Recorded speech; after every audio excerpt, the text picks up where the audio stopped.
Chers amis, bienvenue à notre troisième rencontre en quête d'un renouveau dans notre vie. Nous en sommes aux prémices. Beaucoup d'enseignements riches et nombre de bénédictions attendent encore d'être déversées sur nous. Alors, continuons d'avancer sur ce chemin. Hier, le pasteur Rickson Nobre nous a présenté l'histoire du fils prodigue. Il peut paraître évident que pour ce jeune homme de bonne famille, rebelle, devenu pauvre et misérable, il valait mieux ravaler son orgueil et retourner chez son père. Il savait ce qu'il avait perdu et surtout ce qu'il pouvait retrouver en regagnant son foyer. Mais qu'en est-il des autres? De tous ceux qui peuvent se vanter d'avoir une vie stable, heureuse et prospère?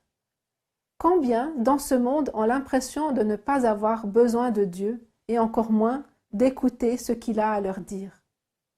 Qu'avons-nous à gagner en allant à Dieu? À quoi pouvons-nous nous attendre en écoutant ses conseils? Quel bénéfice et peut-être aussi quel sacrifice? Quelques éléments de réponse seront apportés dans le message d'aujourd'hui et à travers le témoignage de quelqu'un qui a fait l'expérience de cet abandon total à Dieu. Mais avant de recevoir, offrons notre louange à ce Dieu qui attend impatiemment de nous écouter et de nous répondre. Rappelez-vous que nous avons une équipe de prière qui s'associera à vous pour présenter vos demandes à Dieu pendant ces 10 jours de prière. N'hésitez pas à soumettre vos sujets avec le lien qui se trouve en bas de cette vidéo. Nous allons maintenant vivre un temps de louange, de témoignage sur la prière et la foi, et puis de partage de la parole. Bon programme à vous dans la présence de Dieu.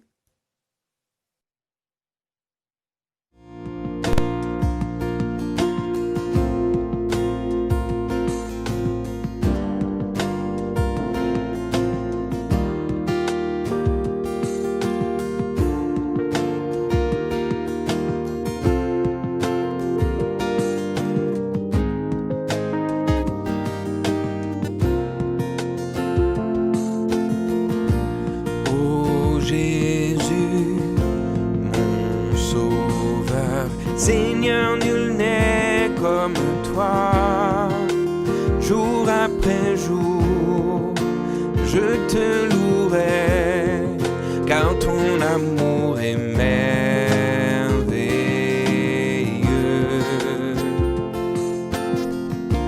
Mon abri, mon refuge, mon réconfort, mon rocher, ce qui vit, ce que je suis, ne cesse de t'adorer.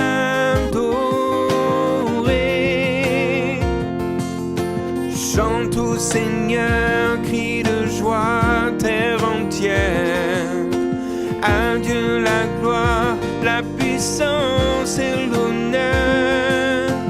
Les monts s'inclinent et les flots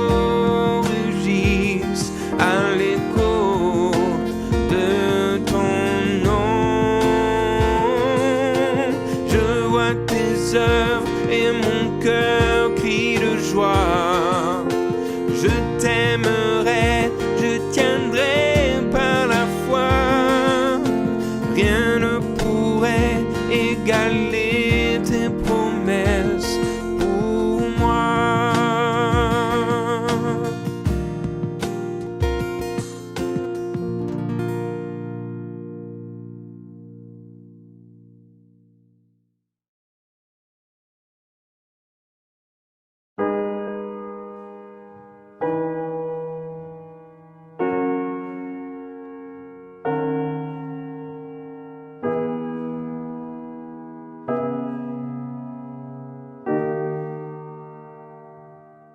It was just a routine evening.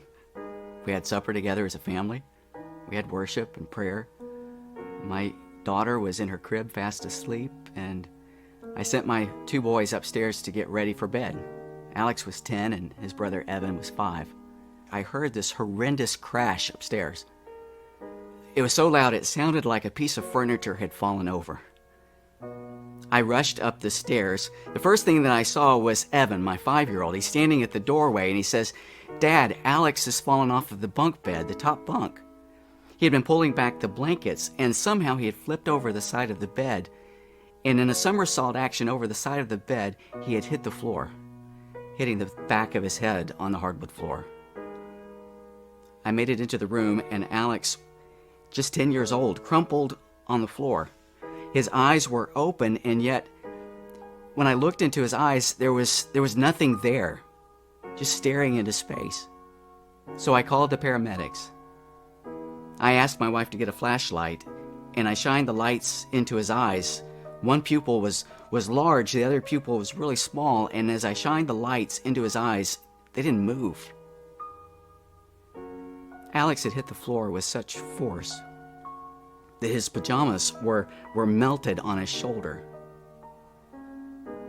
His right hand was curled up tightly in front of him. He's posturing, seizing the right side of his face. It looked like every bone in his face was broken because of the muscles so contracted. And we knelt over him and prayed. I'd only had Alex for 10 years. And it looked like I was about to lose him. Anne-Marie was still kneeling next to Alex, still praying out loud, "God, have mercy on us and save my son." As I was kneeling beside him, I was praying, "Lord, what do I do? How do I save him? What do I do?" My eyes were closed, and I was waiting for something to happen. And then Alex began to make this noise, this guttural, gurgling noise. It sounded something like, "Ugh." And I said, "God, that's worse than no sound at all." I've heard that sound since then. I've heard it several times as I've been beside bedsides of hospice patients. They call it the death rattle. It's the sound that you make as you're dying. My son was dying in front of my very eyes. And I cried out again as I heard my wife praying beside me, "God, have mercy on us and save my son." As I continued to pray there with Alex with my eyes closed, I heard his voice.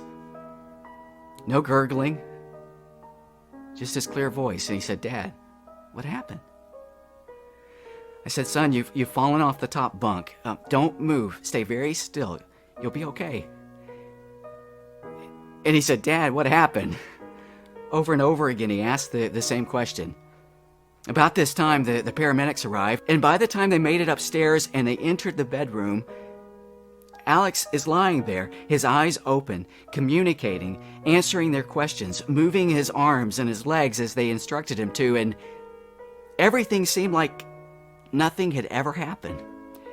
The ambulance drivers were so convinced that nothing was wrong, that everything was okay, that they told us that they were going to leave.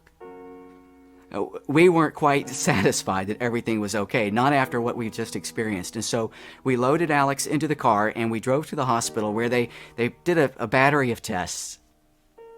And besides the concussion, everything was fine. My name is Eric, and my prayer was answered.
Bienvenue à notre troisième rencontre. Je suis heureux de vous accueillir dans les studios d'Espoir Média en Suisse. Et je vous rappelle que les messages que vous écoutez chaque soir sont adaptés d'après les méditations préparées par la conférence générale.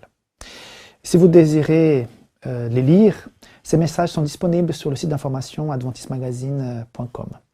Si vous préférez le format vidéo, vous pouvez les visionner sur adventplay.tv ou sur la plateforme YouTube d'Espoir Média. Dans tous les cas, continuons cette démarche spirituelle de 10 jours de prière. Hier, vous avez été invités à vivre dans la plénitude de l'amour de Dieu. Elle n'est possible que par l'expérience de l'amour du Père. Que cet amour puisse inonder votre vie. Je voulais juste vous dire au départ que j'étais un jeune de 21 ans, avec plein de projets dans la tête, et j'étais inscrit dans une université, et j'avais mon avenir qui était tout tracé. Par contre, j'ai vécu une expérience avec le Christ, j'ai vécu ma conversion et les choses se sont vraiment changées au fond de mon cœur. Dans l'église où je me suis fait baptiser, un jour j'ai vu le pasteur qui était en même temps pasteur de l'école qui était à côté et qui enseignait la Bible aux jeunes. Et puis un jour, il y avait donc ce baptême et un adolescent est rentré dans l'eau avec ce pasteur qui a raconté un petit peu leur parcours pendant les études de la Bible. Ce fut un moment où Dieu m'a vraiment interpellé. Et à quelque part, il me disait, voilà, un ministère de retombées éternelles. Après cette cérémonie, Dieu a continué à travailler, à me parler dans mon esprit pour que, éventuellement, j'abandonne tous mes projets et que je démarre un changement de cap profond. C'était pas simple, mais quelques mois plus tard, je vendais tous mes affaires. Je vidais mon appartement pour partir à l'université adventiste et devenir donc pasteur. Avec le Christ, il n'y a pas de victoire sans renoncement, sans un abandon total de notre pire ennemi, le moi, mes projets, ma façon de voir, ma façon d'interpréter les choses. Un exemple clair aussi dans la Bible, c'est l'apôtre Paul qui a dû renoncer à son ancienne vie et à ses plans lorsque Dieu l'a appelé sur le chemin de Damas. Et Dieu appelle souvent, régulièrement, des personnes comme vous et moi. Dans sa lettre aux Romains, l'apôtre a ensuite exhorté les croyants à offrir leur corps comme un sacrifice vivant et à offrir chaque partie d'eux-mêmes comme un instrument de justice. Beaucoup ne se sont pas abandonnés à Dieu, souvent par ignorance, mais certains ont décidé, même en entendant cet appel, de faire que à leur guise. Ils n'ont pas reçu la puissance du Saint-Esprit qui est le don qui fait naître dans notre cœur cette envie de changer. Mais comme toute autre promesse, celle-ci est conditionnelle. Il y a un bon nombre qui font profession de croire à la promesse du Seigneur. Ils parlent du Christ, ils parlent du Saint-Esprit, mais ils n'en retirent aucun bien. Ils ne consentent pas à être vidés et dominés complètement par des instruments divins. En tant qu'humains, nous résistons pour notre liberté, mais notre Père Céleste veut tout le contraire pour nous. Dans le livre Vers Jésus, à la page 65, elles ont été écrit ceci. Dieu désire nous guérir et nous rendre la liberté. Mais comme cela nécessite une transformation complète de notre nature, il faut que nous abandonnions entièrement à lui. Pas simple cette déclaration, pas simple du tout. C'est contre notre nature quelque part, cette nature qui a été brisée par le péché et qui nous a éloignés de cette relation avec Dieu depuis le Jardin d'Éden. Mais cet abandon est crucial, est fondamental. Un chrétien qui s'appelle Gary Williams a déclaré ceci concernant cette démarche. L'abandon total est la clé du salut, de la victoire sur le péché et la tentation, de la plénitude du Saint-Esprit. Donc, il ne faut pas se tromper. Une vie de péché n'est pas aussi libre que nous pouvons imaginer. Il n'y a pas d'espace vide dans l'existence humaine. Justement, dans le livre Jésus-Christ, encore à la page 462, il est dit ceci. Toute âme qui refuse de se donner à Dieu se place sous la domination d'une autre puissance. Elle ne s'appartient plus. Elle ne peut parler de liberté parce qu'en réalité, elle se trouve dans l'esclavage la plus radicale. Dominée par Satan, elle n'aperçoit pas la beauté de la vérité. Alors qu'elle se flatte de n'obéir qu'aux décisions de son propre jugement, elle est soumise à la volonté du prince de ténèbres. Le Christ est venu pour briser les entraves de l'esclavage du péché qui serre l'âme. qui nous met dans une cloison. Alors je vous demande, que se passe-t-il quand nous soumettons tout au Christ? Tout simplement la liberté. Oui, c'est là que nous sommes véritablement libres. Il est capable de nous libérer de la tyrannie de nous-mêmes. Quelles sont ces tyrannies? L'envie, le ressentiment, les querelles, la cupidité, la dépendance, la colère, l'orgueil, la vanité, le découragement, les complexes d'infériorité. J'en passe. N'oubliez pas que chaque être humain est pour lui-même son plus gros problème. Vous êtes vous, plus gros problème. Donc, c'est pas anodin. Dans le livre Jésus-Christ, page 462, Ellen White redit quelque chose sur ce sujet. Le changement qui se produit au moment où une âme se livre au Christ, cette âme a le sentiment d'une entière liberté. C'est l'âme elle-même qui bannit le péché. Donc, comme un potier qui ne peut que travailler avec l'argile qu'il a entre ses mains, il en est de même quand nous nous offrons à Dieu. Soumettre tous nos pouvoirs, nos envies, nos désirs à Dieu, en fait, simplifie grandement le problème de la vie. Il affaiblit et coupe court aux luttes avec nos passions, nos addictions, nos craintes. Alors pour moi, un des exemples dans la Bible qui montre la soumission totale et un abandon profond est celui d'Isaac. On pense tout de suite à son papa, Abraham, dans Genèse 22, quand les deux vont donc vers cette offrande. Mais je pense souvent à Isaac. Ils sont accompagnés de ses serviteurs pour aller vers le mont Moria. Les serviteurs restent en bas et j'imagine le papa et son fils qui montent. Et couteau, bois à la main, sur la route, le père et le fils peut-être ne parlaient rien, ne discutaient pas. J'imagine que pour Abraham c'était compliqué.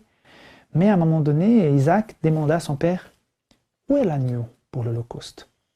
Et Abraham, incisif, confiant, mais je pense aussi avec beaucoup de crainte, dit, Dieu pourvoira mon fils, Dieu pourvoira.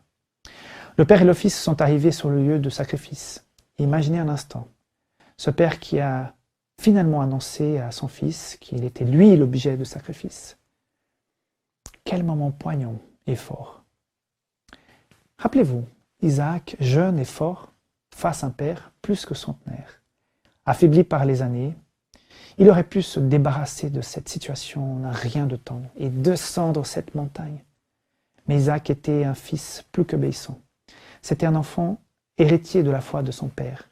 Il a accepté de s'abandonner à Dieu, d'être attaché et mis sur le bois. Quelle foi non seulement d'Abraham, mais aussi d'Isaac. Quel courage de se remettre ainsi totalement à Dieu. Mais, quelque part, nous sommes aussi sur ce mont Moria et sur cet autel. Nous sommes à la fois comme Abraham, avec ce couteau dans la main, prêt à tout donner, à tout sacrifier, mais nous sommes aussi sur le bois, couchés, comme Isaac, prêts à sacrifier notre moi, prêts à donner ce que nous avons de plus précieux dans cette vie ici-bas. Finalement, l'ange du Seigneur a crié, il n'a pas laissé faire Abraham. Cela montre qu'un jour, au calvaire, Jésus est mort à notre place. Et il nous a remplacés sur la croix, mourant pour nos péchés. En fait, Abraham a vu par la foi l'agneau de Dieu qui enlève le péché du monde et qui enlèvera le vôtre aussi. À vous qui me regardez en ce moment, oui, vous serez libérés de ce péché. Soyez prêts à tout donner pour tout gagner. Seul l'abandon au Seigneur conduit à une joie durable.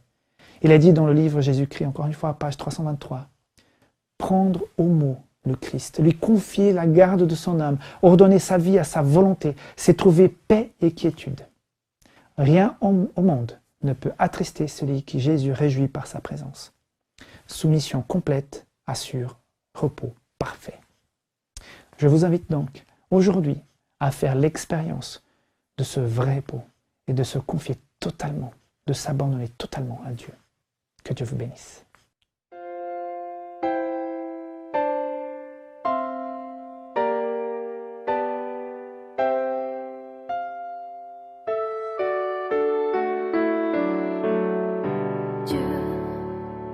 Ici, il vient toujours nous bénir. par sa grâce en nous. Maintenant, regardez, toute la création se met à adorer le Seigneur Jésus. Gloire à Dieu, le Créateur, qui est immortel, invisible. Le Seigneur Jésus soit honoré et glorifié pour toujours. Dieu est ici, il vient toujours nous bénir avec amour, par sa grâce en nous. Non, regardez, toute la création se met à adorer le Seigneur Jésus. Gloire à Dieu, le Créateur, qui est immortel, invisible. Le Seigneur Jésus soit honoré et glorifié pour toujours. Gloire à Dieu, le Créateur, qui est immortel, invisible. Le Seigneur Jésus soit honoré et glorifié pour toujours. Et glorifié pour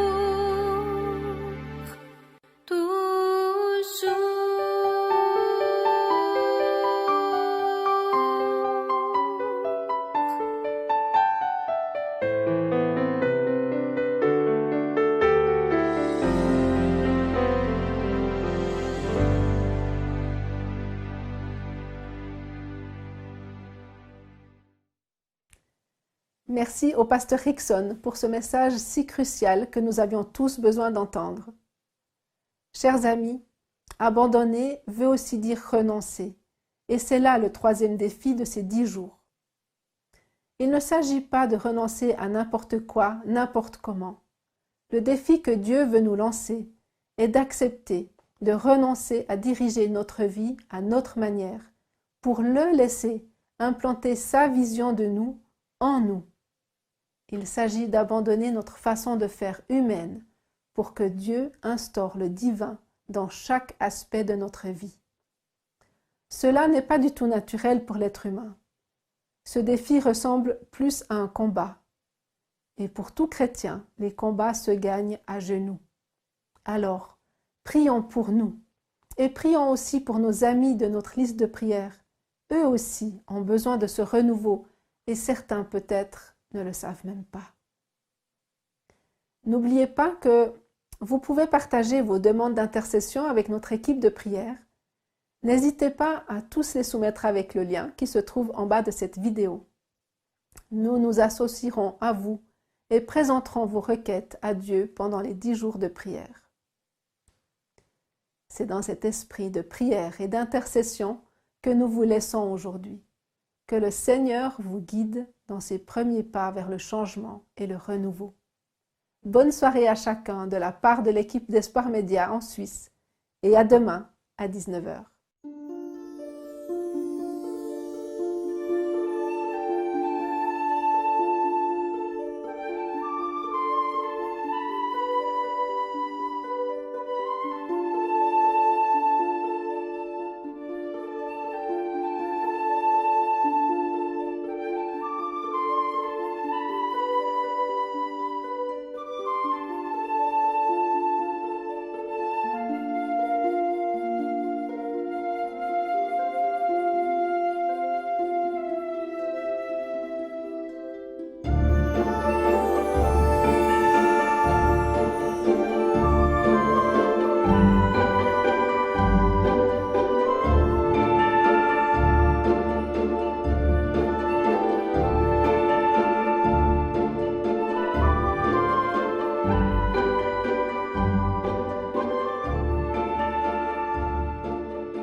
pour